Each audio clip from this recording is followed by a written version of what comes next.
പ്രിയമുള്ളവരെ, ഇന്ന് നടന്ന പ്രിസൺ ഓഫീസർ എന്ന പരീക്ഷയുടെ മാത്സ് ആൻഡ് മെൻ്റൽ എബിലിറ്റി ഭാഗത്തു നിന്നുള്ള 10 ചോദ്യങ്ങളാണ് നമ്മളിന്നിവിടെ ഡിസ്കസ് ചെയ്യാൻ പോകുന്നത്. ഈ 10 ചോദ്യങ്ങളും ഏതെല്ലാം വിധത്തിൽ ചെയ്യാൻ കഴിയുമോ അത്രയും വഴികളിലൂടെ നമ്മൾ അതിൻ്റെ ഉത്തരങ്ങളിലേക്ക് എത്തും. നിങ്ങൾക്ക് ഇത് കാണുന്ന നിങ്ങൾ ഓരോരുത്തർക്കും ഏത് വഴിയാണോ എളുപ്പമായി തോന്നുന്നത് ആ വഴി ചൂസ് ചെയ്യാം. ഒന്നാമത്തെ ചോദ്യം ഇങ്ങനെയാണ്: ഒരു സംഖ്യയുടെ 20% എന്ന് പറയുന്നത് 36 ആണ്. അങ്ങനെയാണെങ്കിൽ ആ സംഖ്യയുടെ 30% എത്ര എന്ന് കണ്ടുപിടിക്കണം. 4 ഓപ്ഷൻസ് തന്നിട്ടുണ്ട്. നമുക്കിത് പല വഴികളിലൂടെ ചെയ്യാം. ഏറ്റവും ആദ്യം ഇത് ചെയ്യുന്ന ശരിയായ വഴി നമുക്ക് സംഖ്യ ഏതാണെന്ന് അറിയില്ല. അപ്പോൾ നമ്മൾ എന്ത് ചെയ്യും? അറിയാത്തൊരു സാധനത്തിനെ എക്സ് എന്നോ വൈ എന്നോ ഒക്കെ എടുത്തിട്ടാണ് നമ്മൾ പഠിച്ചിട്ടുള്ളത്. അപ്പോൾ അറിയാത്ത സംഖ്യ ഏതാണെന്ന് അറിയില്ല. നമ്മൾ അറിയാത്ത സാധനത്തിനെ എക്സ് എന്ന് എടുക്കുന്നു. അറിയാത്ത സംഖ്യയെ എക്സ് എന്ന് എടുത്തു. ആ സംഖ്യയുടെ 20% എന്ന് പറഞ്ഞാൽ ശതം എന്ന് പറഞ്ഞാൽ 100. 100ൽ എത്ര? അപ്പോൾ 20% എന്ന് പറഞ്ഞാൽ 100ൽ 20. 30% എന്ന് പറഞ്ഞാൽ 100ൽ 30. 70% എന്ന് പറഞ്ഞാൽ 100ൽ 70. 12% എന്ന് പറഞ്ഞാൽ 100ൽ 12. അപ്പോൾ 20% എന്നാണ് പറഞ്ഞിരിക്കുന്നത്. അപ്പോൾ നമുക്കറിയാം 100ൽ 20 ഭാഗം. ആ സംഖ്യയുടെ 100ൽ 20 ഭാഗം എത്രയെന്ന് നമുക്ക് തന്നിട്ടുണ്ട്. അത് 36 ആണെന്ന് നമുക്ക് തന്നിട്ടുണ്ട്. ഇതിൽ നിന്ന് ആ സംഖ്യ കണ്ടുപിടിക്കാം. ആ എക്സിൻ്റെ വാല്യൂ നമുക്ക് കണ്ടുപിടിക്കാം. സോൾവ് ചെയ്താൽ മതി. ചെയ്യുന്നത് 20 × x എന്ന് പറയുന്നത് 20x ആണ്. സമം ഇവിടെ 36 ഉണ്ട്. ഈ ഹരിക്കണം 100നെ ഞാൻ അപ്പുറത്തേക്ക് കൊണ്ടുപോയാൽ അത് ഗുണിക്കണം 100 ആകും. അപ്പോൾ 36 ഗുണിക്കണം 100 എന്ന് പറഞ്ഞാൽ 3600. ഇതുവരെ സെറ്റാണ്. എങ്കിൽ എക്സിൻ്റെ വില കണ്ടുപിടിക്കാൻ എക്സിന് ഞാൻ അവിടെ നിർത്തി. കൂടെയുള്ള 20നെ ഞാൻ അപ്പുറത്തേക്ക് തട്ടി. അപ്പോൾ അവിടെ ആരുണ്ടോ ഓൾറെഡി? അവിടെ 3600 ഓൾറെഡി ഉണ്ട്. ബൈ ഗുണിക്കണം 20 ആണ് അപ്പുറത്തേക്ക് പോകുന്നത്. അയാൾ ഹരിക്കലായി മാറും. അപ്പോൾ ഹരണം 20 മാറി. 0 ക്യാൻസൽ ചെയ്തു. 360/2 എന്ന് കിട്ടി. ബൈ 2 ഹരണം 2 എന്ന് പറഞ്ഞാൽ അതിൻ്റെ അർത്ഥം എന്താ? പകുതി അല്ലേ? അപ്പോൾ 360ൻ്റെ പകുതി എത്ര എന്നുള്ളതാണ് ചോദ്യം. 360ൻ്റെ പകുതി നമുക്കറിയാം, അത് 180 ആണ്. അപ്പോൾ നമ്മൾ ആ സംഖ്യ കണ്ടുപിടിച്ചു 180 ആണെന്നാണ്. ഇനി എന്ത് ചെയ്യണം? ആ സംഖ്യയുടെ 30% എത്ര? ആ സംഖ്യ ഇപ്പോൾ നമ്മൾ കണ്ടുപിടിച്ചു. ഇനി എക്സ് അല്ല, എക്സ് പോയി. നമുക്ക് അറിയാത്തൊരു സാധനമായിരുന്നെങ്കിൽ എക്സ്. അപ്പോൾ നമുക്കത് അറിയാം, ആരാണെന്നറിയാം. അത് 180 ആണ്. ആ സംഖ്യയുടെ 30% എന്ന് പറഞ്ഞാൽ എന്താ? 100ൽ 30. 180ൻ്റെ 100ൽ 30 ഭാഗങ്ങൾ എത്ര എന്നുള്ളതാണ് ചോദ്യം. എന്ത് ചെയ്യാം? 0 ക്യാൻസൽ ചെയ്തു. 0 ക്യാൻസൽ ചെയ്തു. 18 ഗുണിക്കണം 3 മാത്രമേ ബാക്കിയുള്ളൂ. 18ന് 3 കൊണ്ട് ഗുണിച്ചാൽ 10 3കൾ ചേർന്നാൽ 30. 8 3കൾ ചേർന്നാൽ 24. 30ഉം 24ഉം കൂട്ടിയാൽ നമുക്ക് കിട്ടുന്ന ഉത്തരം 54 ആണ് ഉത്തരം. ഓപ്ഷനിലുണ്ടോ നോക്കി. ഉണ്ട്. ഓപ്ഷൻ ബി ആണ് നമ്മുടെ ഉത്തരം. കഴിഞ്ഞിട്ടില്ലടാ. ഇതൊരു വഴി. ഇത് ശരിക്കും ചെയ്യുന്ന വഴി. പലപ്പോഴും PSC പോലുള്ള മത്സര പരീക്ഷകൾക്ക് ഈ വഴിയെല്ലാം യൂസ് ചെയ്യാം. നിങ്ങൾക്കറിയാം അല്ലേ? അപ്പോൾ ഇനി ഇതിനുള്ള ഉടായ്പ വഴികളിലേക്ക് നമുക്ക് കടക്കാം. അപ്പോൾ രണ്ടാമത്തെ വഴി കോമൺ ആയിട്ട് യൂസ് ചെയ്യുന്ന വഴി. സംഖ്യയുടെ എന്തെങ്കിലും തന്നിട്ടുണ്ടോ? തന്നിട്ടുണ്ട്. ആ സംഖ്യയുടെ 20% നമുക്ക് തന്നിട്ടുണ്ട്. 20%. അതെത്രയാ? 20% എന്ന് പറയുന്നത് 36 ആണ് അല്ലേ? കണ്ടുപിടിക്കാൻ പറഞ്ഞിരിക്കുന്നത് എന്താ? ഇവിടെ കണ്ടുപിടിക്കാൻ പറഞ്ഞിരിക്കുന്നത് 30% എത്ര എന്നാണ് കണ്ടുപിടിക്കാൻ പറഞ്ഞിരിക്കുന്നത്. നമ്മൾ എളുപ്പ വഴിയിൽ ഷോർട്ട് കട്ടിൽ ചെയ്യുന്ന പരിപാടി എന്താ? ഇതങ്ങോട്ട് ക്രോസ് ചെയ്യും അല്ലേ? ക്രോസ് ചെയ്യുന്ന സമയത്ത് ജോഡിയായി കിടക്കുന്ന ആളുകൾ സ്വപ്നലോകത്ത് പറന്ന് നടക്കുമെന്ന് ഞാൻ പലപ്പോഴും പറയാറുണ്ട്. ഇവിടെ ജോഡിയായിട്ടിരിക്കുന്ന ആളുകൾ ആരാ? 30ഉം 36ഉം. അവർ പറന്ന് നടക്കും, മേലെ ഇരിക്കും. ആ 30 36നെയും ഞാൻ മേലെ എഴുതി ഗുണിച്ചു. 30 36 മുകളിൽ സിംഗിളായിട്ടിരിക്കുന്ന ഒരാളുണ്ട്. അത് 20ന് ഇവിടെ ആരും കൂട്ടില്ലാതെ ഒറ്റയ്ക്കിരിക്കുന്ന ആൾ ഇവിടെ 20 ആണ്. ആ 20 തറയിലിരിക്കും, നിലത്തിരിക്കും. ഓക്കെ. അപ്പോൾ കപ്പിളായിരിക്കുന്നവർ, ജോഡിയായിട്ടിരിക്കുന്നവർ പറന്ന് നടന്നു, മേലെ കയറി. ഒറ്റയ്ക്കിരിക്കുന്ന ആൾ, സിംഗിളായിരിക്കുന്ന ആൾ താഴെ എത്തി. ഇനി ചെറുതാക്കിയാൽ മതി. 0 ക്യാൻസലായി പോയി. 36ൻ്റെ പകുതി 36ന് 2 കൊണ്ട് ചെറുതാക്കിയാൽ നമുക്ക് കിട്ടും 18. 18 ഗുണിക്കണം 3 നമ്മുടെ ഉത്തരം. അപ്പോഴും കിട്ടുന്നത് 54. ഇത് രണ്ടാമത്തെ വഴി. കഴിഞ്ഞിട്ടില്ല. ഒരു വഴിയും കൂടി ഞാനിതിന് പറഞ്ഞുതരാം. അങ്ങനെ നമ്മുടെ മൂന്നാമത്തെ വഴി. ഇതിനെ പേപ്പറും പേനയും ഒന്നും എടുക്കണ്ട. ചുമ്മാ ലോജിക്കിലൊന്ന് തിങ്ക് ചെയ്ത് കഴിഞ്ഞാൽ, ലോജിക്ക് വെച്ച് നമ്മുടെ തലയുടെ അകത്തിരിക്കുന്ന തലച്ചോറ് വെച്ചൊന്ന് ആലോചിച്ച് കഴിഞ്ഞാൽ ഇതിൻ്റെ ഉത്തരം എളുപ്പത്തിൽ കിട്ടും. എടാ 20% നമുക്ക് തന്നിട്ടുണ്ട്. 20% എത്ര എന്ന് തന്നിട്ടുണ്ട്. 20% 36. ഓക്കെ, അപ്പോൾ 30% നമ്മളോട് കണ്ടുപിടിക്കാൻ പറഞ്ഞിരിക്കുന്നത്. 30% കണ്ടുപിടിക്കണം. 30%-നെ ഞാനിവിടെ തന്ന ശതമാനത്തിൻ്റെ ബേസിൽ എഴുതുകയാണ്. 30% എന്ന് പറയുന്നത് 20%-ൻ്റെ കൂടെ ഒരു 10% കൂടി കൂട്ടുന്നതാണ്. ഇതിൽ സംശയമൊന്നുമില്ല. 30 കിട്ടണമെങ്കിൽ 20ഉം 10ഉം കൂടി കൂട്ടണം. അത്രേ ഞാൻ പറഞ്ഞുള്ളൂ. അങ്ങനെയാണെങ്കിൽ ഇവിടെ 20% തന്നിട്ടുണ്ട്. ആ 20% നമുക്കറിയാം 36. പക്ഷെ 10% നമുക്കറിയോ? 10% കണ്ടുപിടിക്കാൻ എന്ത് ചെയ്താൽ മതി? എടാ 20% 10% ആകണമെങ്കിൽ 20 10 ആകണമെങ്കിൽ എന്ത് ചെയ്യണം? 20ൻ്റെ പകുതിയാണ് 10, അല്ലേ? അതായത് 20നെ 2 കൊണ്ട് ഹരിച്ചാൽ കിട്ടുന്നതാണ് 10. 20നെ 2 കൊണ്ട് ഹരിച്ചാൽ അല്ലെങ്കിൽ പകുതി കണ്ടപ്പോൾ കിട്ടിയതാണ് 10. ഇതേ പരിപാടി നമുക്ക് അവിടെയും ചെയ്യാം. 10% ഇപ്പം എത്രയായിരിക്കും? ഇവിടെ പകുതി കണ്ടപ്പോഴാണ് ഇയാളെ കിട്ടിയത്. ഇവിടുത്തെ ആളെ കിട്ടണമെങ്കിലും ഇയാളുടെ പകുതി കാണണം. 10% കിട്ടും. 36ൻ്റെ പകുതി അല്ലെങ്കിൽ 36നെ 2 കൊണ്ട് ഹരിച്ചാൽ കിട്ടുന്നത് അത് 18ആണ്. ഓക്കെ, അപ്പോൾ നമുക്ക് 20% എത്രയെന്ന് കിട്ടി, 10% എത്രയെന്ന് കിട്ടി. ചുമ്മാ ഇട്ട് കൊടുത്താൽ മതിയല്ല. 20% 36 കിട്ടി. 10% എന്ന് പറയുന്നത് 18. 36ഉം 18ഉം കൂടി കൂട്ടിയാൽ എത്ര? 36ൻ്റെ കൂടെ 10 കൂട്ടിയാൽ 46. 46ൻ്റെ കൂടെ ഒരു 8 കൂട്ടിയാൽ കിട്ടുന്ന ഉത്തരം, അപ്പോഴും കിട്ടുന്ന ഉത്തരം 54. 54 54. ഓപ്ഷൻ ബി ആണ് നമ്മുടെ ഉത്തരം. ഇത് സെറ്റായോ? അപ്പോൾ ഒരേ ചോദ്യത്തിന് തന്നെ ഞാൻ പല വഴികളിലൂടെയാണ് ഉത്തരത്തിലേക്ക് എത്തുന്നത്. എടാ നിങ്ങൾക്ക് ഏതാണോ ഈസി അതെടുത്തേക്ക്, ബാക്കി വിട്ടുകളയും. ഓക്കെ, നമ്മളങ്ങനെ രണ്ടാമത്തെ ചോദ്യത്തിലേക്ക് പോകണം. രണ്ടാമത്തെ ചോദ്യം ഇങ്ങനെയാണ്: 5⁻1/3 ഇൻറ്റു 125⁻2/3 സോൾവ് ചെയ്താൽ കിട്ടുന്ന ഉത്തരം ഈ 4 ഓപ്ഷനിൽ ഏതാണെന്നാണ് ചോദ്യം. Option A 5/3/5, option B 5, option C 5/2/5, option D 5/7/5 എന്നാണ്, 7/3 എന്നാണ് തന്നിരിക്കുന്നത്. അപ്പോൾ നമ്മളിത് ചെയ്യാൻ 2-3 കാര്യങ്ങൾ അറിഞ്ഞിരിക്കണം. അത് ചെയ്യുന്ന സമയത്ത് ഞാൻ പറഞ്ഞുതരാം. അപ്പോൾ നമുക്ക് 5/1/3നെ തൽക്കാലം ഞാൻ 5/1/3 എന്ന് തന്നെ എഴുതുന്നു. എടാ നമ്മൾ പഠിച്ചിട്ടുണ്ടോ ഈ 125 എന്ന് പറയുന്നത് 1 മുതൽ 10 വരെയുള്ള ക്യൂബ് ഞാൻ പഠിക്കാൻ പറഞ്ഞിരുന്നു. 125 എന്തിൻ്റെ ക്യൂബാണ്? 125 5ൻ്റെ ക്യൂബാണ്. അപ്പോൾ ഞാൻ 125ന് പകരം ഞാൻ ഈ 125 എഴുതുന്നില്ല, പകരം ഞാൻ 5ൻ്റെ ക്യൂബ് എന്ന് എഴുതുന്നു. അപ്പോൾ ബ്രാക്കറ്റിൻ്റെ ഉള്ളിൽ 125 മാറി, അയാൾ 5ൻ്റെ ക്യൂബ് എന്നുമായി മാറി. ഓക്കെ, 125 5 ക്യൂബ് എന്നായി മാറി. ബ്രാക്കറ്റിന് പുറത്ത് പവറായിട്ട് ആരുണ്ട്? 2/3 എന്നുണ്ട്, അല്ലേ?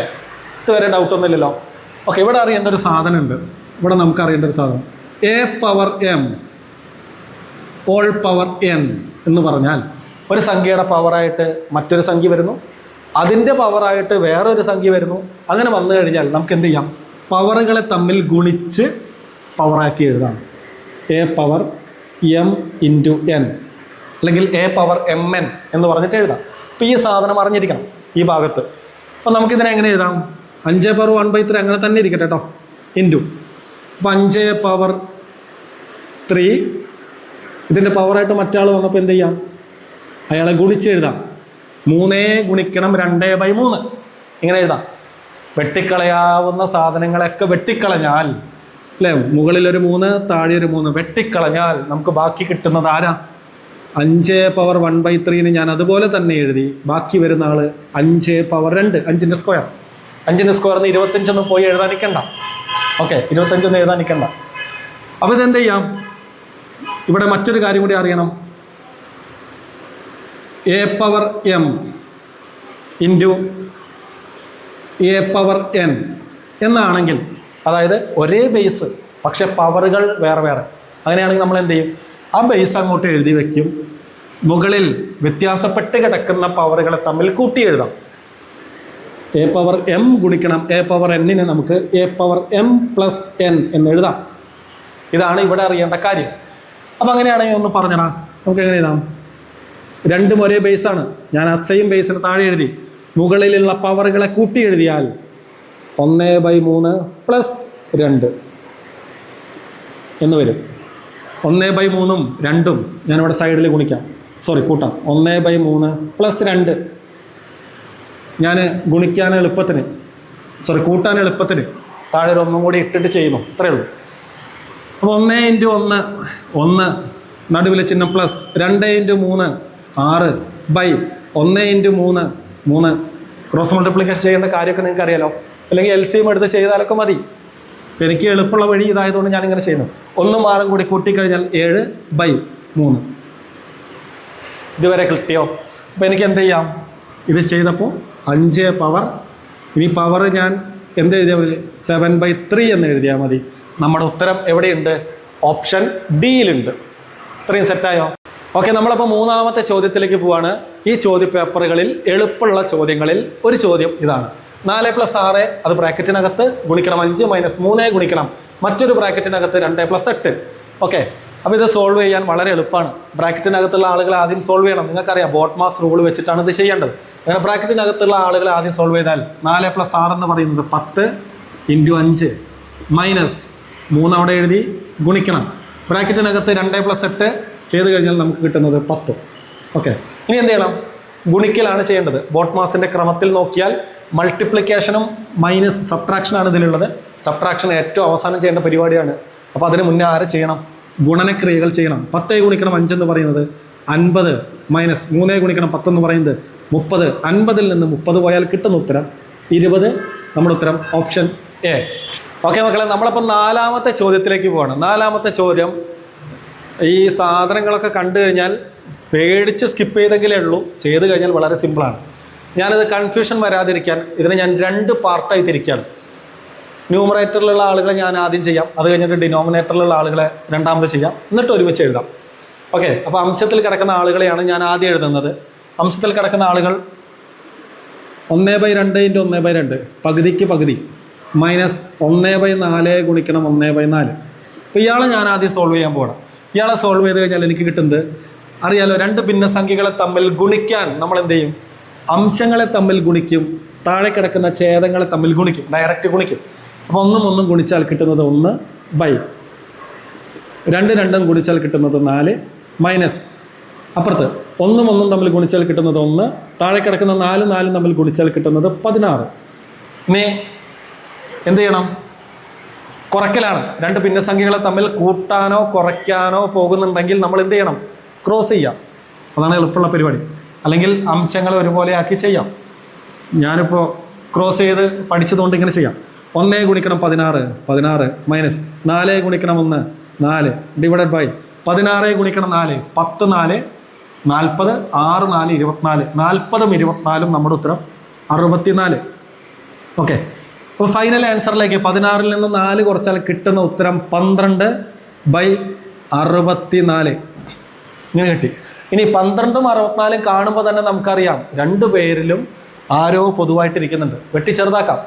12 4ൻ്റെ ഗുണന പട്ടികയിലുണ്ട്, അല്ലെങ്കിൽ 4ൻ്റെ ഗുണിതമാണ് 12. അതേപോലെ കിടക്കുന്ന 64ഉം 4ൻ്റെ മൾട്ടിപ്പിളാണ്. അങ്ങനെയാണെങ്കിൽ 12-ൽ എത്ര 4കൾ? 3 4കൾ ചേരുന്നതാണ് 12. 64-ൽ എത്ര 4കൾ? 64-നെ ഒറ്റയടിക്ക് 4 കൊണ്ട് വെട്ടി ചെറുതാക്കാൻ പറ്റുന്നില്ലെങ്കിൽ ഞാൻ സ്പ്ലിറ്റ് ചെയ്യുന്നു.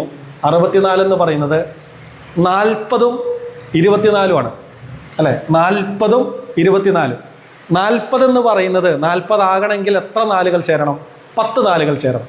ഓക്കെ, അപ്പോൾ 24 ആകണമെങ്കിൽ എത്ര 4കൾ ചേരണം? 6 4കൾ ചേരണം. അപ്പോൾ 10ഉം 6ഉം ചെറുതാക്കിയാൽ നമുക്ക് കിട്ടുന്നത് 16. 10ഉം 6ഉം കൂട്ടി 16. അങ്ങനെ ഫൈനൽ ആൻസർ എന്ന് പറയുന്നത് 3/16 എന്ന് കിട്ടി. ഉത്തരത്തിലേക്ക് എത്തിയിട്ടില്ല. മേലത്തെ പാർട്ട് സോൾവ് ചെയ്തപ്പോൾ അതെ ഇവിടെ എത്തി. ഇനി ഞാൻ താഴെ കിടക്കുന്ന ഛേദം ഡിനോമിനേറ്ററിന് സോൾവ് ചെയ്യുന്നു. ഡിനോമിനേറ്റർ എന്താ? 1/2 + 1/4. കൂട്ടുമ്പോഴോ കുറയ്ക്കുമ്പോഴോ ക്രോസ് ചെയ്യണം, അതാണ് എളുപ്പം. 2 ഒക്കെ ഉള്ളെങ്കിൽ അതാണ് നല്ലത്. ഇനി 3 4 ഒക്കെ വരികയാണെങ്കിൽ LCM എടുത്തിട്ട് ഒരേപോലെ ആക്കി ചെയ്യുന്നതാണ് നല്ലത്. ഇപ്പോൾ 2 ഉള്ളൂ, ക്രോസ് ചെയ്യാം. 1 ഗുണിക്കണം 4 4 പ്ലസ് 1 ഗുണിക്കണം 2 2 ഡിവൈഡഡ് ബൈ 2 ഗുണിക്കണം 4 8. അങ്ങനെ ഉത്തരം 4ഉം 2ഉം കൂട്ടിയാൽ 6/8. 6/8 എന്ന് കിട്ടി. ചെറുതാക്കാലോടാ. 2ലും പൊതുവായിട്ട് ആരുണ്ട്? 2ലും കോമൺ ആയിട്ട് വരുന്ന ആളാരാ? 2 കൊണ്ട് ചെറുതാക്കാം അല്ലേ? അപ്പോൾ 6-ൽ എത്ര 2കൾ? അല്ലെങ്കിൽ 6ൻ്റെ പകുതി 3. 8-ൽ എത്ര 2കൾ? അല്ലെങ്കിൽ 8ൻ്റെ പകുതി 4. അപ്പോൾ നമ്മുടെ ഇവിടുത്തെ ഫൈനൽ ആൻസർ എന്ന് പറയുന്നത് 3/4. താഴേക്ക് എഴുതാം. ഫൈനൽ ആൻസർ എന്ന് പറയുന്നത് 3/4. ഉത്തരത്തിലേക്ക് എത്തിയിട്ടില്ല. ഇപ്പം എന്ത് കിട്ടിയിട്ടുള്ളൂ? അംശം കിട്ടി, ഛേദവും നമ്മൾ സോൾവ് ചെയ്തു. ഇനി എന്ത് ചെയ്യണം? ഇനി മേലെ കിടക്കുന്ന ഈ വലിയ ആൾക്ക് പകരം നമുക്ക് കിട്ടിയ ഉത്തരം മുകൾ ഭാഗത്ത് 3/16 ബൈ ഓൾ ഡിവൈഡഡ് ബൈ ഛേദത്തിൽ ഈ സാധനത്തിന് പകരം നമ്മൾ ഇനി ആര് എഴുതിയാൽ മതി? 3/4 എഴുതിയാൽ മതി. 3/4. അങ്ങനെ രണ്ട് ഭിന്നസംഖ്യകളെ തമ്മിൽ ഹരിക്കുക ചെയ്യുന്നത് അല്ലെ, ബൈ ചെയ്യുക, ഡിവിഷനാണ്. അങ്ങനെയാണെങ്കിൽ എന്ത് ചെയ്യാം? ആദ്യത്തെ ഭിന്നസംഖ്യ എഴുതി രണ്ടാമത്തെ ഭിന്നസംഖ്യയുടെ വിൽക്രമം തലതിരിച്ചിട്ട ആളെ കൊണ്ട് ഗുണിച്ചാൽ മതി. 3/4 വിൽക്രമം റെസിപ്രോക്കൽ എന്ന് പറഞ്ഞാൽ തലതിരിച്ചിട്ട ആളെന്ന് പറഞ്ഞാൽ താഴെ കിടക്കുന്ന 4 മേലെ വരും, മേലെ കിടക്കുന്ന 3 താഴെ പോവും. ഇത്രയേ ഉള്ളൂ. അപ്പോൾ 4/3 എന്ന് വരും. വെട്ടിച്ചെറുതാക്കാനുണ്ടെങ്കിൽ വെട്ടിച്ചെറുതാക്കണം. 3 ക്യാൻസലായി പോയി. 4 ഒരു തവണ, 16 4 തവണ. ബാക്കി നമ്മുടെ കയ്യിൽ മുകളിൽ ആരുമില്ല, ആരുമില്ലാത്തവൻ ഒന്നുണ്ടെന്ന് നമുക്കറിയാം. അപ്പോൾ മുകളിൽ 1, താഴെ ബാലൻസായി നിൽക്കുന്നത് 4 മാത്രം. അങ്ങനെ നമുക്ക് കിട്ടിയ ഉത്തരം ഓപ്ഷൻ ബി ആണ്, 1/4. ക്ലിയർ അല്ലേ? മക്കളെ, നമ്മൾ 5ാമത്തെ ചോദ്യത്തിലേക്ക് പോവുകയാണ്. അംശബന്ധവും അനുപാതവും എന്ന ഭാഗത്ത് നിന്ന് വന്നിരിക്കുന്ന ഒരു ചോദ്യം. A:B എന്ന് പറയുന്നത് 2:7. അങ്ങനെയാണെങ്കിൽ A/B:B/A കണ്ടുപിടിക്കണം. വളരെ എളുപ്പമുള്ള ചോദ്യം. ഇവിടെ ഡയറക്റ്റായിട്ട് നമുക്ക് തന്നിട്ടുണ്ട്. A എന്ന് പറയുന്നത് തൽക്കാലത്തേക്ക് 2 എന്ന് നമുക്ക് പരിഗണിക്കാം, B എന്ന് പറയുന്നത് 7 പരിഗണിക്കാം. അപ്പോൾ A എന്ന് പറയുന്നത് അതിന് നേരെ കിടക്കുന്ന 2 B എന്ന് പറയുന്നത് അതിന് നേരെ കിടക്കുന്ന 7 തൽക്കാലത്തേക്ക് നമുക്ക് പരിഗണിക്കാം. ഇതിൻ്റെ മൾട്ടിപ്പിളാണ്, നമ്മൾ പഠിച്ചിട്ടുണ്ട്. അപ്പോൾ തൽക്കാലത്തേക്ക് A എന്ന് പറയുന്നത് 2, B എന്ന് പറയുന്നത് 7 നമ്മൾ പരിഗണിച്ചു. ഇനി എന്താ കണ്ടുപിടിക്കാൻ പറഞ്ഞേ? A/B=B/A കണ്ടുപിടിക്കണം. വില കൊടുത്താൽ മതി. A എന്ന് പറയുന്നത് ഇവിടെ 2 ബൈ B എന്ന് പറയുന്നത് 7 B എന്ന് പറയുന്നത് 7 ബൈ A എന്ന് പറയുന്നത് 2. എങ്ങനെയാണ് ഭിന്നസംഖ്യകളെ ചെയ്യുക? ഇത് ഒറ്റ റേഷ്യോ ആയിട്ട് എഴുതണം അല്ലേ? ഒറ്റ റേഷ്യോ ആയിട്ട് 2/7:7/2 എന്നാണ്. അങ്ങനെ ഒരു ഓപ്ഷൻ നമുക്കില്ല. അപ്പം എന്ത് ചെയ്യും? സിംഗിൾ റേഷ്യോയിലേക്ക് എത്തിക്കാൻ നമ്മൾ ഇതിനെ ക്രോസ് ചെയ്യും. 2 ഗുണിക്കണം 2 4, 7 ഗുണിക്കണം 7 49. 4/49 എന്ന് പറഞ്ഞാൽ അതിൻ്റെ റേഷ്യോ എത്രയാണ്? A/B എന്ന് പറഞ്ഞാൽ അത് A:B ആണ്. എങ്കിൽ 4/49 നമുക്ക് എങ്ങനെ എഴുതാം? 4:49 എന്ന് എഴുതാം. ഓപ്ഷൻ A ആണ് നമ്മുടെ ഉത്തരം. ഓക്കെ അല്ലേ മക്കളെ? അങ്ങനെ നമ്മൾ 6ാമത്തെ ചോദ്യത്തിലേക്ക് പോവാണ്. 6ാമത്തെ ചോദ്യം എങ്ങനെയാണ്? വളരെ എളുപ്പമുള്ള ചോദ്യം. ഒരു പക്ഷേ ഇന്ന് പരീക്ഷ എഴുതിയ കുട്ടികളിൽ ഭൂരിഭാഗം ആളുകളും ഇത് ശരിയാക്കിയിട്ടുണ്ടാകും അല്ലേ? 10, 13, 17, 22 തൊട്ടടുത്ത് കിടക്കുന്ന ആളെ കണ്ടുപിടിക്കണം. സാധാരണ ഞാൻ പറഞ്ഞിട്ടുണ്ട്, പാറ്റേൺസ് തന്നിട്ടുണ്ടെങ്കിൽ അവയ്ക്കിടയിലുള്ള ഗ്യാപ്പ് കണ്ടുപിടിക്കുക. ആ ഗ്യാപ്പ് കണ്ടുപിടിക്കുമ്പോൾ നമുക്ക് ആ റിലേഷൻ കിട്ടാൻ സാധ്യതയുണ്ട് ഭൂരിഭാഗം കേസിലും. ഇത് അത്തരത്തിലൊരു കേസാണ്. 10ഉം 13ഉം തമ്മിലുള്ള വ്യത്യാസം 10നോട് 3 കൂട്ടിയപ്പോഴാണ് 13 കിട്ടിയത്. 13 17 ആകാൻ നമ്മൾ 4 കൂട്ടി, 17 22 ആകാൻ നമ്മൾ 5 കൂട്ടി. ഈ ക്രമത്തിൽ 3, 4, 5. അങ്ങനെയാണെങ്കിൽ തൊട്ടടുത്ത ആളെ കിട്ടാൻ 6 കൂട്ടണം അല്ലേ? 6 കൂട്ടിയാൽ കിട്ടുന്ന ആൾ ഈ ഓപ്ഷനിലുണ്ടെങ്കിൽ നമ്മൾ ചിന്തിച്ച വഴി ശരിയാണ്. അങ്ങനെ 6 കൂട്ടുമ്പോൾ കിട്ടുന്ന ആൾ ഓപ്ഷനിൽ ഇല്ലെങ്കിൽ നമ്മൾ ചിന്തിച്ച വഴി തെറ്റാണ്. വേറെ തരത്തിൽ ചിന്തിക്കണം. ഭാഗ്യത്തിന് 22ൻ്റെ കൂടെ 6 കൂട്ടിയാൽ കിട്ടുന്ന ഉത്തരമായ 28 ഓപ്ഷനിലുണ്ട്. സോ നമ്മുടെ ഉത്തരം ഓപ്ഷൻ സി 28. ഓക്കെ, നമ്മൾ 7ാമത്തെ ചോദ്യത്തിലേക്ക് പോകുന്നു. എളുപ്പമുള്ള മറ്റൊരു ചോദ്യം. തന്നിരിക്കുന്ന 4 ഓപ്ഷനിൽ നിന്ന് ഓഡ് 1 ഔട്ട്, ഒറ്റയാനെ കണ്ടെത്തി എഴുതണം. അത്രേ ഉള്ളൂ. ഇത് കാണുമ്പോൾ തന്നെ നമുക്കറിയാം ഇതിൽ തന്നിരിക്കുന്ന ഒരെണ്ണം ഒഴികെ ബാക്കി 3 പേരും അഭാജ്യ സംഖ്യകളാണ് അല്ലേ? പ്രൈം നമ്പറുകളാണ്. എന്താണ് പ്രൈം നമ്പർ എന്ന് പറഞ്ഞാൽ, അല്ലെങ്കിൽ അഭാജ്യ സംഖ്യ എന്ന് പറഞ്ഞാൽ? അത്തരം സംഖ്യകൾക്ക് 2 ഘടകങ്ങളെ ഉണ്ടാകൂ. അതിൽ ഒരു ഘടകം എന്ന് പറയുന്നത് അതേ സംഖ്യയായിരിക്കും. മറ്റൊരു ഘടകം, രണ്ടാമത്തെ ഘടകം എന്ന് പറയുന്നത് 1 ആയിരിക്കും. ഇങ്ങനെ വരുന്ന സംഖ്യകളാണ് അഭാജ്യ സംഖ്യകൾ. ഈ അഭാജ്യ സംഖ്യകൾക്ക് ഒരു പ്രത്യേകതയും കൂടി ഞാൻ പറഞ്ഞിരുന്നു. അത് 6ൻ്റെ ഗുണിതങ്ങളോട് ചേർന്ന് കിടക്കുന്നവരാണ് അല്ലേ? നോക്കിക്കടാ, 11ൻ്റെ തൊട്ടടുത്തൊരു 6ൻ്റെ മൾട്ടിപ്പിൾ ഉണ്ട് അല്ലേ? 2, 6, 12. 23ൻ്റെ അടുത്ത് 23ന് തൊട്ടടുത്ത് ഒരു 6ൻ്റെ മൾട്ടിപ്പിൾ ഉണ്ട്, 24. 6, 4, 24 ആണെങ്കിൽ അത് വിടാം. 6, 4, 6, 2. ഓക്കെ, 47ന് തൊട്ടടുത്ത് 6ൻ്റെ ഒരു മൾട്ടിപ്പിൾ കിടക്കുന്നുണ്ട്. ആരാടാ അത്? 48. അത് എത്ര ആറുകൾ ചേരുമ്പോഴാണ്? 6, 8, 48. ഓക്കെ.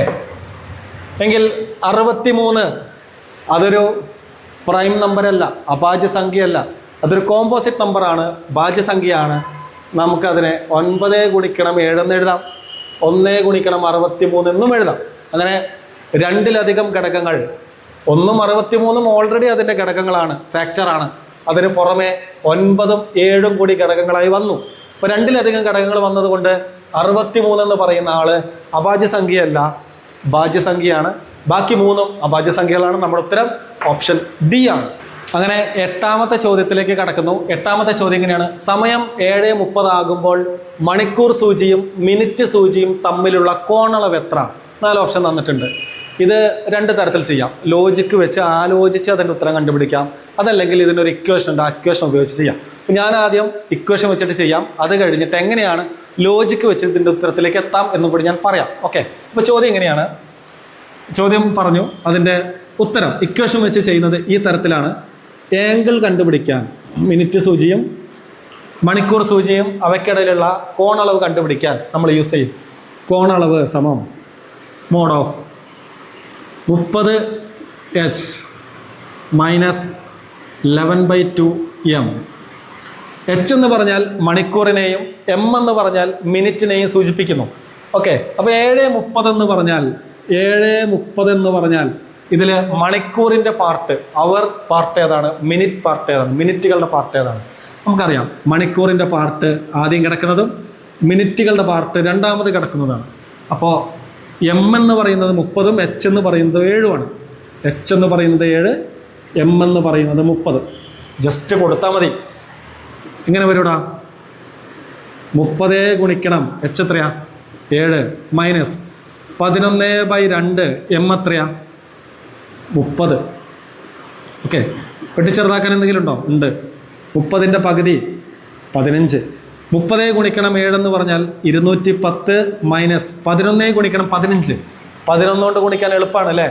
ആദ്യത്തെ ആളെ അതുപോലെ എഴുതി, 1ഉം 5ഉം രണ്ടാളെയും കൂട്ടി, 1ഉം 5ഉം കൂട്ടിയാൽ 6. അവസാനത്തെ ആളെ അതുപോലെ എഴുതി. അപ്പോൾ 210 കുറയ്ക്കണം 165 കിട്ടിയ ഉത്തരം. 210 നിന്ന് 165 കുറച്ചാൽ എത്ര കിട്ടും? 210 നിന്ന് 100 പോയാൽ 110, 110 നിന്ന് 65 പോയാൽ 45. നമ്മുടെ ഉത്തരം 45 ഡിഗ്രി, ഓപ്ഷൻ സി നമുക്ക് കിട്ടി. ഓക്കെ. ഇതൊരു വഴി. ഇനി ഒരു വഴിയും കൂടിയുണ്ട്, ആ വഴി കൂടി പറഞ്ഞുതരാം. ഓക്കെ. അപ്പോൾ നമ്മൾ ലോജിക്ക് വെച്ച് ചിന്തിക്കാൻ പോവാണ്. ക്ലോക്ക് പല ആകൃതിയിലുണ്ടെങ്കിലും നമ്മൾ ക്ലോക്കിനെ ഒരു വൃത്താകൃതിയിലാണ് പരിഗണിക്കാറ്. അങ്ങനെ വൃത്താകൃതിയിൽ പരിഗണിച്ചാൽ ഈ വൃത്തത്തിൻ്റെ മുഴുവൻ കോണളവ് എന്ന് പറയുന്നത്, അല്ലേ, ഒരു റൗണ്ട് പൂർത്തിയാക്കുമ്പോൾ ഉണ്ടാകുന്ന കോണളവ്, അല്ലെങ്കിൽ വൃത്ത കേന്ദ്രത്തിൻ്റെ കോണളവ് എത്രയാണ്? ഒരു വൃത്തത്തിൻ്റെ കോണളവ്, വൃത്തത്തിൻ്റെ കോണളവ് എത്ര ഡിഗ്രിയാണ് നമുക്കറിയാം. ഒരു റൗണ്ട് പൂർത്തിയാക്കിയാൽ അത് 360 ഡിഗ്രിയാണ്, അല്ലേ? എങ്കിൽ ഇതിലെ ഓരോ പാർട്ടും, ഓരോ കഷ്ണം ഇതിൻ്റെ സെൻറ്റർ ഇതാണെന്ന് അസ്യൂം ചെയ്യാം. ഈ ക്ലോക്കിൽ ആകെ എത്ര പീസ് ഉണ്ട്, എത്ര ഭാഗങ്ങളുണ്ട്, എത്ര തുല്യ ഭാഗങ്ങളുണ്ട്? എത്രയുണ്ടടാ? നോക്കിക്കഴിഞ്ഞാൽ സമയം പോകുന്നുണ്ടെന്നറിയാം. ഞാനിനി മനസ്സിലാകാത്ത ആരെങ്കിലും ഉണ്ടെങ്കിൽ അവർക്കും കൂടി മനസ്സിലായിക്കോട്ടെ എന്ന് വിചാരിച്ചിട്ടാണ് ഇത്രയും ഡീറ്റെയിൽ ആയിട്ട് പറയുന്നത്, ഇത്രയും വരച്ചൊക്കെ കാണിക്കുന്നത്. ശരിക്കും എനിക്ക് ഇക്വേഷൻ പറഞ്ഞ് ഉത്തരത്തിലേക്കായിട്ട് ഇതാണ് ഉത്തരം എന്ന് പറഞ്ഞിട്ട് പോയാൽ മതി, പക്ഷെ പറ്റുന്നില്ല. ഓക്കെ. അപ്പോൾ എത്ര ഭാഗം? 1, 2, 3, 4, 5, 6, 7, 8, 9, 10, 11, 12 തുല്യ ഭാഗങ്ങളുണ്ട്. ഓക്കെ. അപ്പോൾ ആകെ തുല്യ ഭാഗങ്ങൾ എന്ന് പറയുന്നത് 12ആണ്. അപ്പോൾ ഒരു ഭാഗത്തിൻ്റെ കോണളവ്, ഈ ഒരു കോണത്ര, അല്ലെങ്കിൽ ഈ ഒരു കോണത്ര, ഈ ഒരു കോണത്ര, ഈ ഒരു കോണത്ര കണ്ടുപിടിക്കാൻ നമ്മൾ എന്ത് ചെയ്യൂടാ?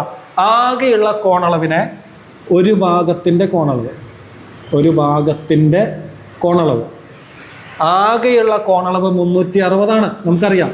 അതിനെ 12 പേർക്കായിട്ട് വീതിച്ചു കൊടുക്കണം, അല്ലേ? 12 ഭാഗങ്ങളാണ്.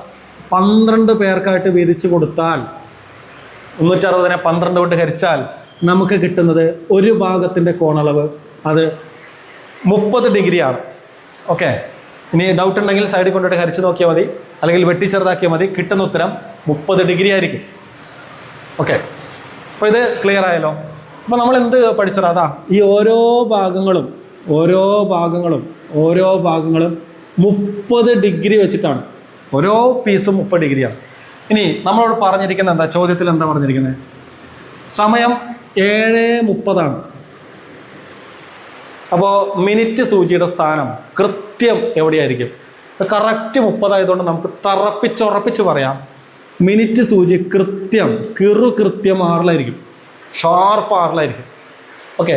അപ്പോൾ മണിക്കൂർ സൂചിയുടെ ആ ചെറിയ സൂചിയുടെ സ്ഥാനം എവിടെയായിരിക്കും? അത് 7-ലാണെന്ന് പറയരുത്, അല്ലേ? മിനിറ്റ് സൂചി 12-ൽ നിന്ന് കറങ്ങി കൃത്യം പകുതി ദൂരം സഞ്ചരിച്ചു. അപ്പം മണിക്കൂർ സൂചി എന്താവും? ഇവിടെ 12-ലാകുമ്പോൾ കൃത്യം 7-ലായിരിക്കും. പിന്നെ പോകെ ഈ മണിക്കൂർ സൂചി ചലിച്ച് 7-ൽ നിന്ന് കുറേശ്ശെ വിട്ട് പോകും.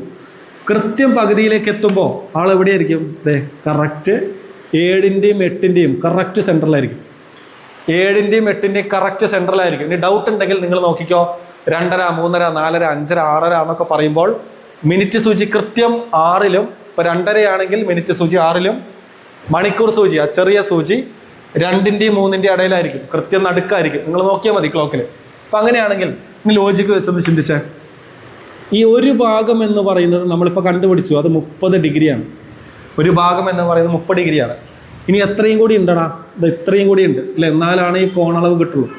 ഇത്രയും കൂടി ഉണ്ട്. ഇത് മൊത്തത്തിലായിരുന്നെങ്കിൽ 30 ഡിഗ്രി എന്ന് പറയായിരുന്നു. പക്ഷെ മൊത്തത്തിൽ പോയിട്ടില്ല, അതിൻ്റെ പകുതിയേ പോയിട്ടുള്ളൂ. ഇപ്പം എത്രയാണ് 30-ന്റെ പകുതി? 15 ഡിഗ്രി. അങ്ങനെ ആകെ എത്ര കോണളവ്? ഇവയ്ക്കിടയിലുള്ള ആകെ കോണളവ് എന്ന് ചോദിച്ചാൽ എത്രയാ? ഈ 30ഉം 15ഉം കൂട്ടിയാൽ കിട്ടുന്നത്, 30ഉം 15ഉം കൂട്ടി കിട്ടുന്ന 45 ഡിഗ്രിയാണ് നമ്മുടെ ഉത്തരം. അപ്പോഴും ഓപ്ഷൻ സി. അങ്ങനെ 2 വഴികൾ നമ്മളിവിടെ ഡിസ്കസ് ചെയ്തു. നമുക്ക് അടുത്ത ചോദ്യത്തിലേക്ക് പോകാം.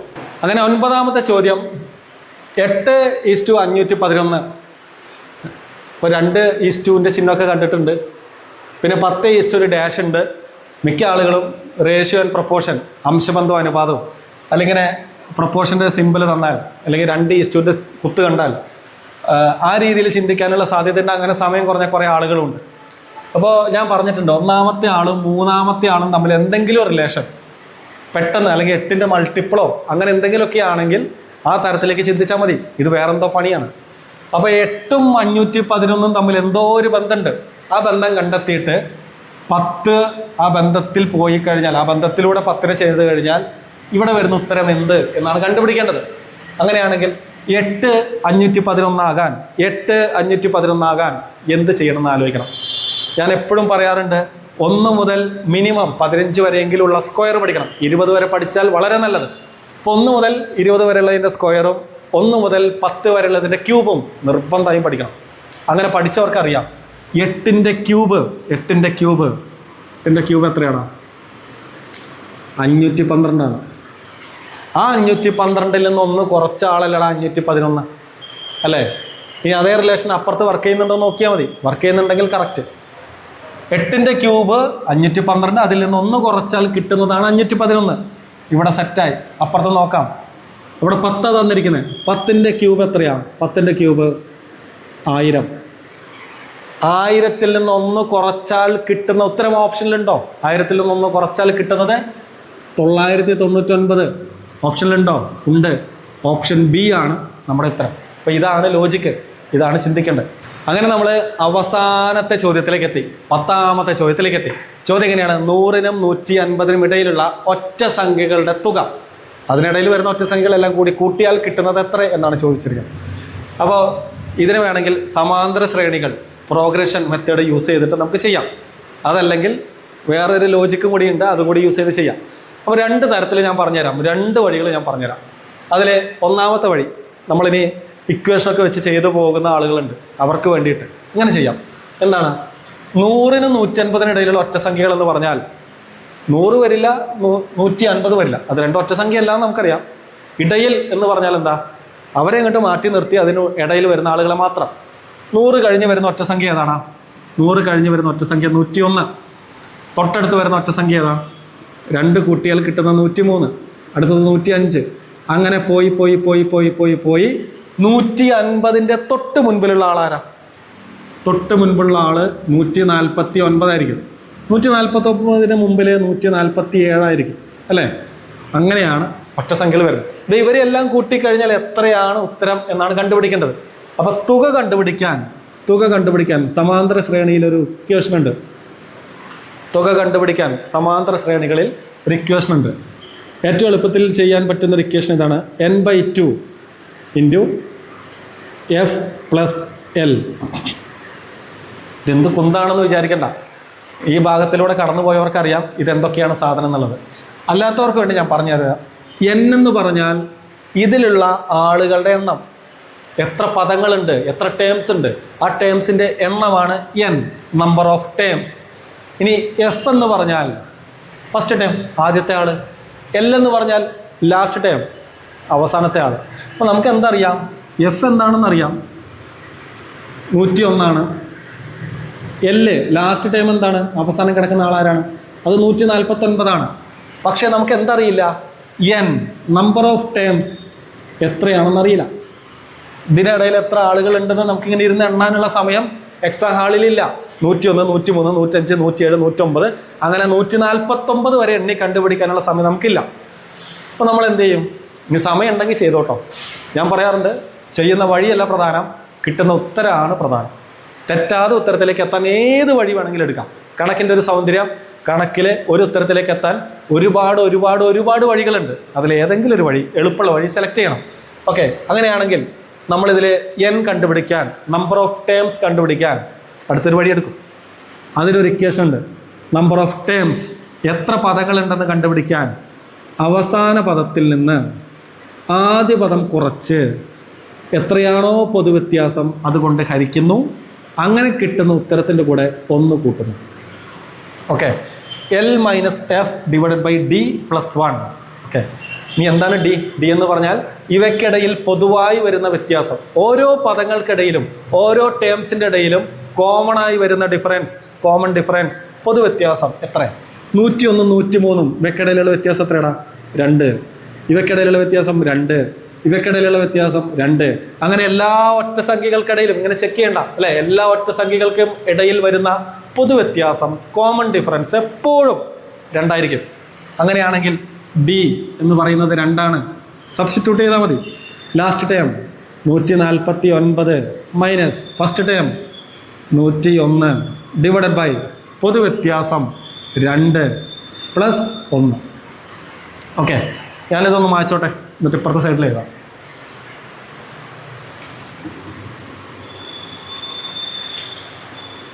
ഓക്കെ, 149 നിന്ന് 101 കുറയ്ക്കണം. 149 നിന്ന് 100 കുറച്ചാൽ 49 അല്ലേ? 149 100 പോയാൽ 49. ഒരു 1 കൂടി കുറച്ചാൽ ബാക്കി എത്രയാണ്? 49 നിന്ന് 1 കൂടി പോയാൽ 48 ബൈ 2 പ്ലസ് 1. 48 ബൈ 2 എന്ന് പറഞ്ഞാൽ ഞാൻ പറഞ്ഞു അത് പകുതി കാണാനാ. 48ൻ്റെ പകുതി 24 പ്ലസ് 1 സമം 25. അപ്പോൾ നമുക്ക് എന്ത് കിട്ടി? എന്നും കിട്ടി. അങ്ങനെ ഫസ്റ്റ് ടേം അറിയാം, ലാസ്റ്റ് ടേം അറിയാം, നമ്പർ ഓഫ് ടേംസും അറിയാം. ഓക്കെ, അപ്പോൾ ഞാനിത് മാച്ചോട്ടാ. നീ അപ്പോൾ n എന്ന് പറയുന്നത് നമുക്ക് 25 കിട്ടി. 25 by 2 into first term 101 plus last term 149 ചെയ്യാം. 25 ബൈ 2 ഇൻറ്റു 149 101 കൂട്ടണം.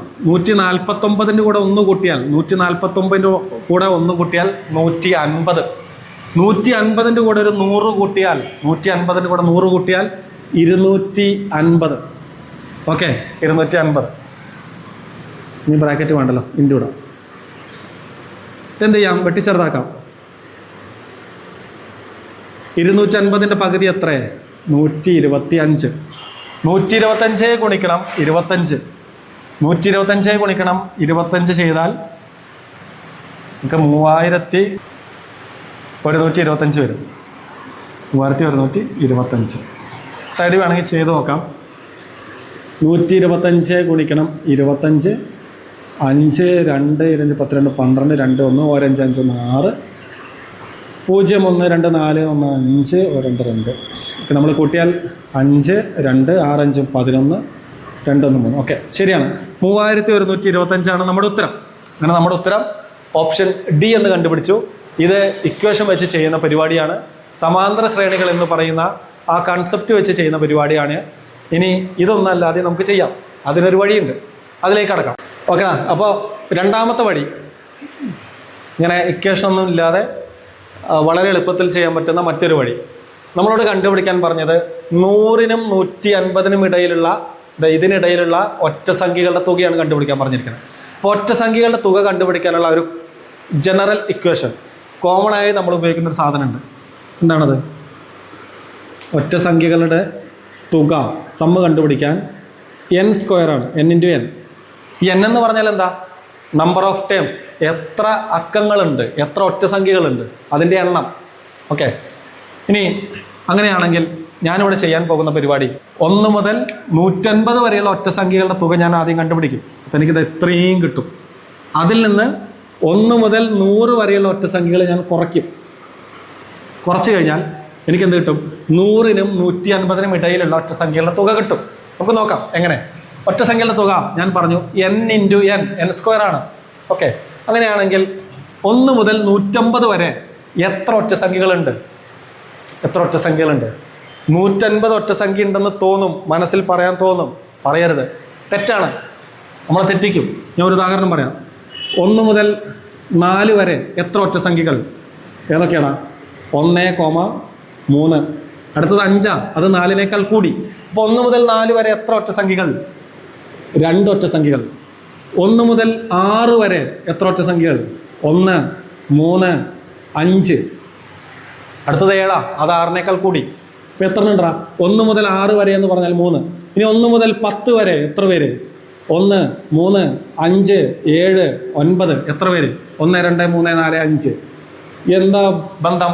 1 മുതൽ 4 വരെ എന്ന് പറഞ്ഞാൽ 4ൻ്റെ പകുതിയാണ് 2. 1 മുതൽ 6 വരെ എന്ന് പറഞ്ഞാൽ 6ൻ്റെ പകുതിയാണ് 3. 1 മുതൽ 10 വരെ എന്ന് പറഞ്ഞാൽ 10ൻ്റെ പകുതിയാണ് 5. അങ്ങനെയാണെങ്കിൽ 1 മുതൽ 150 വരെ എത്ര ഒറ്റ സംഖ്യകൾ? പകുതി എന്നേ ഉണ്ടാവുള്ളൂ അവിടെ. 1 മുതൽ 150 വരെ എത്ര ഒറ്റ സംഖ്യകൾ ഉണ്ടാവും? 150ൻ്റെ പകുതി 75 ഒറ്റ സംഖ്യകൾ. ഇനി 1 മുതൽ 100 വരെ എത്ര ഒറ്റ സംഖ്യകൾ? 100ൻ്റെ പകുതി 50 ഒറ്റ സംഖ്യകൾ. ഇത് ക്ലിയർ ആയല്ലോ? ഓക്കെ, ഇനി എന്തെങ്കിലും ഡൗട്ട് ഉണ്ടെങ്കിൽ കമൻറ്റിൽ ചോദിക്കാം, ഞാനത് എക്സ്പ്ലെയിൻ ചെയ്ത് തന്നിരിക്കും. ഓക്കെ, അപ്പോൾ നമുക്കറിയാം ഒറ്റ സംഖ്യയുടെ തുക n² ആണ്. അപ്പോൾ ഞാൻ എന്താണ് ഇവിടെ ചെയ്യാൻ പോകുന്നത്? 1 മുതൽ 150 വരെ എത്ര ഒറ്റ സംഖ്യകളുണ്ടെന്ന് കണ്ടുപിടിക്കും, അതിൻ്റെ തുക കാണും. ഞാനിവിടെ കണ്ടുപിടിച്ചു 1 മുതൽ 150 വരെ 75 ഒറ്റ സംഖ്യകളുണ്ട്. അതിൻ്റെ തുക നമുക്ക് കിട്ടി. ഈ 75 എന്ന് പറയുന്ന ആൾ എന്താണ്? അതാണ് n, നമ്പർ ഓഫ് ടേംസ്. ഈ 50 എന്ന് പറയുന്ന ആൾ ആരാണ്? അതാണ് n, നമ്പർ ഓഫ് ടേംസ്, ഒറ്റ സംഖ്യകളുടെ എണ്ണം. അങ്ങനെയാണെങ്കിൽ 1 മുതൽ 150 വരെ 1 മുതൽ 150 വരെയുള്ള ഒറ്റ സംഖ്യകളുടെ തുക എന്ത് ചെയ്താൽ മതി? 75ൻ്റെ സ്ക്വയർ ചെയ്താൽ മതി. ഇതിനിടയിൽ 75 ഒറ്റ സംഖ്യകളുണ്ട്, അതിൻ്റെ സ്ക്വയർ ചെയ്യാം. 5ൽ അവസാനിക്കുന്ന സംഖ്യകളുടെ വർഗ്ഗം കണ്ടുപിടിക്കാൻ, സ്ക്വയർ കണ്ടുപിടിക്കാൻ ഒരു എളുപ്പ വഴിയുണ്ട്, ഞാൻ പറഞ്ഞിട്ടുണ്ട് അല്ലേ? എന്താണ്? ആദ്യത്തെ ആൾ 7 കഴിഞ്ഞ് വരുന്ന ആളാര്? 7 കഴിഞ്ഞാൽ 8. ആ 7ഉം 8ഉം തമ്മിൽ ഗുണിക്കും, എഴുതുക. 7ഉം 8ഉം തമ്മിൽ ഗുണിച്ചാൽ 56 ഞാൻ സ്റ്റാർട്ടിങ്ങിൽ എഴുതി. ഇനി എന്താ? 5ൽ അവസാനിക്കുന്ന സംഖ്യകളുടെ സ്ക്വയർ ആണെങ്കിൽ ഉത്തരത്തിൻ്റെ അവസാനം എപ്പോഴും 25. അങ്ങനെ 5625 എന്ന് കിട്ടി. ഇരിക്കട്ടെ. അപ്പോൾ 1 മുതൽ 150 വരെ കൂട്ടിയാൽ, ഇത്രയും ഒറ്റ സംഖ്യകൾ കൂട്ടിയാൽ എനിക്ക് 5625 കിട്ടി. നമ്മൾ കണ്ടുപിടിച്ചു. ഓക്കെ, ഇനി എന്ത് ചെയ്യണടാ? 1 മുതൽ 100 വരെ ഉള്ള ഒറ്റ സംഖ്യകളെ കൂട്ടിയാൽ എത്ര കിട്ടുമെന്ന് കൂടി കണ്ടുപിടിക്കണം. അപ്പോൾ 1 മുതൽ 100 വരെ എത്ര ഒറ്റ സംഖ്യകളുണ്ടെന്ന് നമ്മൾ നോക്കി. 1 മുതൽ 100 വരെ 50 ഒറ്റ സംഖ്യകളുണ്ട്. 1 മുതൽ 100 വരെ 50 ഒറ്റ സംഖ്യകളുണ്ട്. അപ്പോൾ അതിൻ്റെ സ്ക്വയർ കണ്ടുപിടിച്ചാൽ അതിൻ്റെ തുക കിട്ടും. 50ൻ്റെ സ്ക്വയർ, 5ൻ്റെ സ്ക്വയർ എത്ര? 25. 0, ഒരു 0 ഉള്ളത്, അതിൻ്റെ സ്ക്വയർ ആണപ്പോൾ നമ്മൾ 2 0, 2500. അപ്പോൾ ഇതുവരെ 2500 ഇനി എന്ത് ചെയ്താൽ മതി? ഈ ടോട്ടലിൽ നിന്ന്, ഈ മുഴുവൻ ഭാഗത്ത് നിന്ന് ഇത്രയും ഭാഗം മായ്ച്ചു കളഞ്ഞാൽ, ഇത്രയും ഭാഗം കുറച്ചാൽ എന്ത് കിട്ടും? ഇതിനിടയിലുള്ളത് കിട്ടും. ഓക്കെ, ആ ലോജിക്ക് കിട്ടുന്നുണ്ടെന്ന് ഞാൻ വിചാരിക്കുന്നു. ഓക്കെ, അപ്പോൾ മുഴുവൻ എന്ന് പറയുന്നത് 5625. നമ്മൾ അതിൽ നിന്ന് എന്ത് കുറയ്ക്കുന്നു? 1 മുതൽ 100 വരെയുള്ള ആളെ കുറയ്ക്കുന്നു. -2500 കുറച്ചാൽ കിട്ടുന്നത് 5-ൽ നിന്ന് 0 പോയാൽ 5, 2-ൽ നിന്ന് 0 പോയാൽ 2, 6-ൽ നിന്ന് 5 പോയാൽ 1, 5-ൽ നിന്ന് 2 പോയാൽ 3. അങ്ങനെ ചെയ്താലും നമുക്ക് കിട്ടുന്നത് 3125. ഓക്കെ, അപ്പോൾ നമ്മൾ 10 ചോദ്യങ്ങൾ ഇവിടെ ഡിസ്കസ് ചെയ്തു. പല ചോദ്യങ്ങൾക്കും ഒരുപാട് വഴികളിലൂടെയാണ് നമ്മൾ ഉത്തരങ്ങൾ കണ്ടെത്തിയത്. പലതരത്തിലുള്ള ആളുകൾ ഈ വീഡിയോ കാണുന്നുണ്ടാവും. എല്ലാവർക്കും ഒരേപോലെ കണക്ക് ചെയ്യാൻ കഴിഞ്ഞു എന്ന് വരില്ല. അതാരുടെയും കുറവല്ല. നമ്മളെല്ലാവരും വ്യത്യസ്തരാണ്. നമ്മളെല്ലാവരും വ്യത്യസ്ത തരത്തിൽ ചിന്തിക്കുന്നവരാണ്. നമ്മുടെ സ്വാഭാവികമായിട്ടുള്ള ശേഷിയാണ് വ്യത്യസ്തത എന്നുള്ളത്. അതുകൊണ്ട് ഇതൊരു തെറ്റല്ല. പലതരത്തിൽ ചിന്തിക്കാം. അതാണ് കണക്കിൻ്റെ സൗന്ദര്യം. അങ്ങനെ ഏത് വിധത്തിൽ ചിന്തിച്ചാലും ഒരു ഉത്തരത്തിലേക്ക് എത്തിച്ചേരാൻ കഴിയണം. ഓക്കെ, അങ്ങനെ നിങ്ങൾക്ക് പല വഴികൾ ഞാനിവിടെ പറഞ്ഞു തന്നിട്ടുണ്ട്. ഏതാണോ ഇഷ്ടപ്പെട്ട വഴി, ഏതാണോ എളുപ്പമുള്ള വഴിയായി നിങ്ങൾക്ക് തോന്നുന്നത് അത് സെലക്ട് ചെയ്യുക. ബാക്കിയുള്ളതെല്ലാം ഒഴിവാക്കി കളയുക. അപ്പോൾ ഇന്നത്തെ പ്രിസൺ ഓഫീസർ എക്സാമിൽ നിങ്ങൾക്ക് ഈ പരീക്ഷയിൽ എത്ര mark maths and mental ability ഭാഗത്തുനിന്ന് വന്നിരിക്കുന്ന ഈ 10 ചോദ്യങ്ങളിൽ നിന്നായി കിട്ടി എന്നത് കമൻറ്റ് ബോക്സിൽ രേഖപ്പെടുത്തുക. ഈ വീഡിയോയ്ക്ക് ലൈക്ക് ചെയ്ത് ഷെയർ ചെയ്ത് സപ്പോർട്ട് ചെയ്യണമെന്നും കൂടി അറിയിക്കുകയാണ്. അപ്പോൾ ഓക്കെ.